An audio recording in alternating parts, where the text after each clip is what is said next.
James Schoeffler was a U.S. Forest Service officer in Utah. In April of 2012, he was conducting a routine patrol of a popular scenic hiking trail deep in the forest. He was about halfway through his walk when he noticed a tripwire strung between two trees at the entrance of a small deadwood shelter along the trail.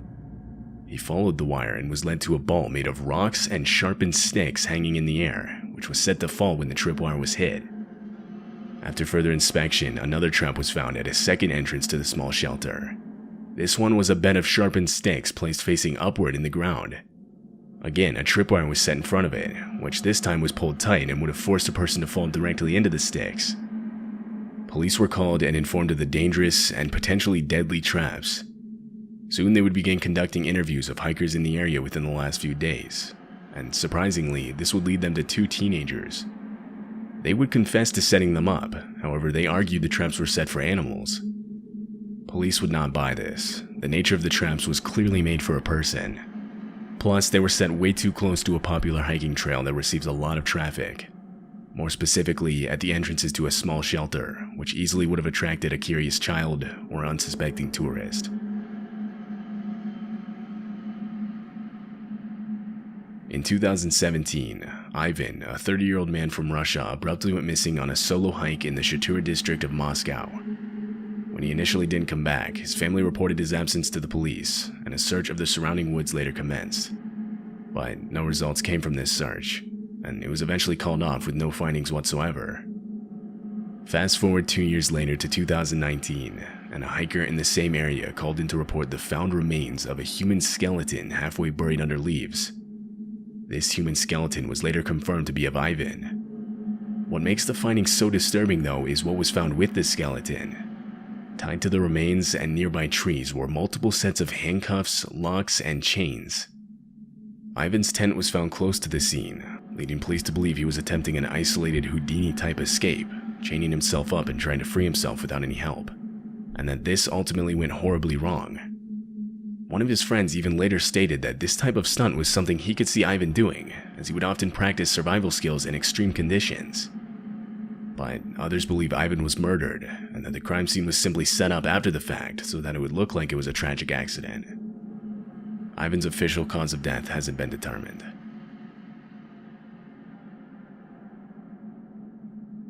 It's May of 2016. A man is walking a private forest trail in Harlan County in Kentucky. Suddenly, he sees something on the ground just slightly off the trail path. He gets closer and sees it's a trail camera. Trail cameras are waterproof outdoor cameras that are typically motion activated, with the purpose being to record wildlife. Most of them even have night vision capabilities. They're a somewhat common sight in the forest, so the man didn't give much thought to the discovery. Although, this camera didn't have any memory card or batteries inside. It looked like it was abandoned, and so the man decided to take it with him. Later, the man recalls giving the camera to a friend. When his friend put batteries in the camera, an explosion immediately went off inside of it. The trail camera was rigged with explosives that were set to go off the second batteries were installed. The explosion was large enough to blow off some of the man's fingers and cause injury to his stomach. Police launched an investigation and found another camera on the trail rigged to explode. Eventually, the cameras were traced back to a man named Mark Sawaf, who was immediately identified as a suspect. Police were granted a search warrant to his home, and there they found all the equipment used to create the explosives, along with a note that read, "Broken camera for a broken soul." Mark was taken into custody. Meanwhile, more reports of exploding cameras around the area were coming in. In response, police would take Mark back out into the forest and have him detail the locations of the remaining live explosive devices. But while in the forest with police, Mark would lunge at one of the officers' pistols in a last-ditch effort to get away. The physical altercation would result in Mark being fatally shot. Mark never revealed where his remaining trail cameras were before his death, although police believe there are numerous others within a 5-mile radius of those Kentucky woods, all of which just waiting to be discovered by some unfortunate person.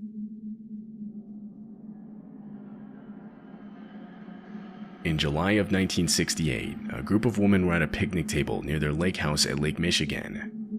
They were playing cards together and having a good time when they were interrupted by an overbearing stench. It got so bad that the women began struggling to breathe, forcing them to cut their game short. They assumed a dead animal must have been nearby, and not knowing what else to do, they alerted their cabin's caretaker, Chauncey Bliss. Chauncey headed out to those woods, but instead of finding a dead animal, he followed the stench to another cabin he oversaw around half a mile away. He forced himself through the horrible odor closer towards the front door, but he quickly realized something was wrong. He noticed holes in the glass of the windows. He glanced inside one of them and saw a woman's remains lying on the floor. Behind her, he caught a glimpse of several others in the same manner. Horrified, Chauncey ran away and called the police.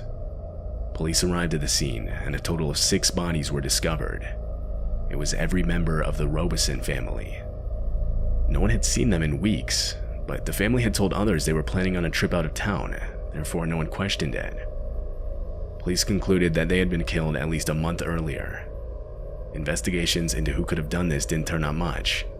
There wasn't much evidence at the scene, and the family didn't have any known enemies. The most prominent suspect was an employee of Mr. Robeson, but this man would never be tried in court. Over 50 years later, it's still unknown who's responsible for the Robeson family murders.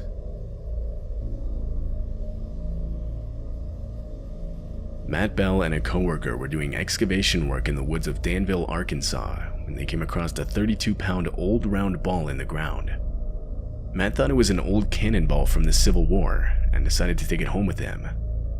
The thing was dirty, and so he pressure washed the ball to try and clean it up a bit. While he was drying it on his counter, he snapped some pictures of it. The next day, he went to a Civil War museum to verify the object's authenticity. This is where he was informed that it wasn't a cannonball at all, rather a Civil War-era pressure-activated landmine that was still active. Matt was forced to take the explosive back home, where he called police. 20 homes in the nearby area were evacuated, and a bomb squad was called in. The explosive was carefully taken to a landfill where it was safely set off. Matt recalls his coworker throwing the mine to him out of a ditch when they first found it. That, along with multiple car rides and being pressure washed, Matt is extremely lucky the landmine didn't explode on him.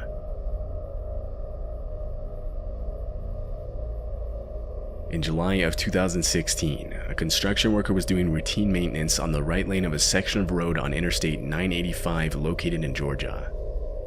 At one point during his shift, the man had to relieve himself, and so he started walking into the forest just next to him. He got about 80 yards in when he noticed a large object on the ground. As he got closer, he realized it was a suitcase. Curious, he zipped it open. Inside, he saw a human skull. Immediately, the man ran back to the highway and told his supervisor, who then told the police. When they arrived, the man showed them to the suitcase. A full set of bones were discovered along with the skull. Later analysis would reveal them to be of a woman, most likely in her 20s or 30s at the time of death. It's assumed she died around 6 months before the discovery. Fast forward to 2019, and police now believe they've identified the woman as Jessica Mancini from Chattanooga, Tennessee. She was originally reported missing by her mother back before the suitcase's discovery. However, how she died, or who was responsible, are both still unknown to this day. In 1986, 19-year-old Christopher Knight vanished from his home in Maine to live in the woods for no apparent reason. For food, Christopher would steal from dozens of different cottages and camps around the area.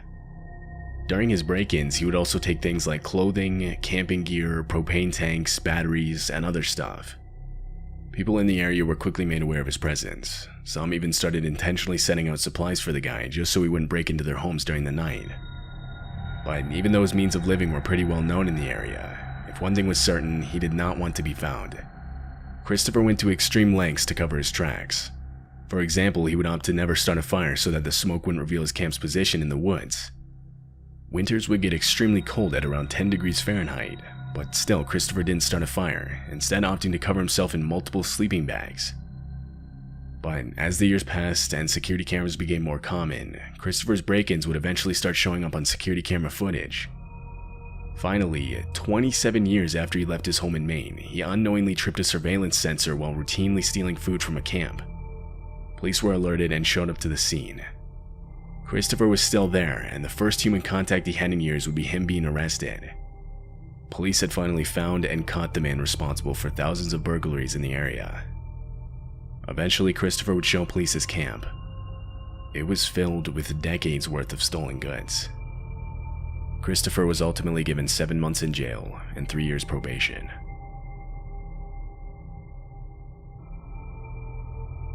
It's April 26, 2021. The police department in Anchorage, Alaska receive a disturbing phone call. The caller reports a freezer in the forest, found buried halfway into the ground. Inside of it, a body. Police rush out to the scene and from the highway are led deep into the woods where the freezer was once again located. They opened it and were able to confirm the caller's claims.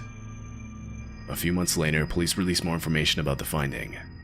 The man inside the freezer was 67-year-old Michael Tiefteller, who had lived nearby. Police were unable to identify how he was killed. It's also unknown when he was killed.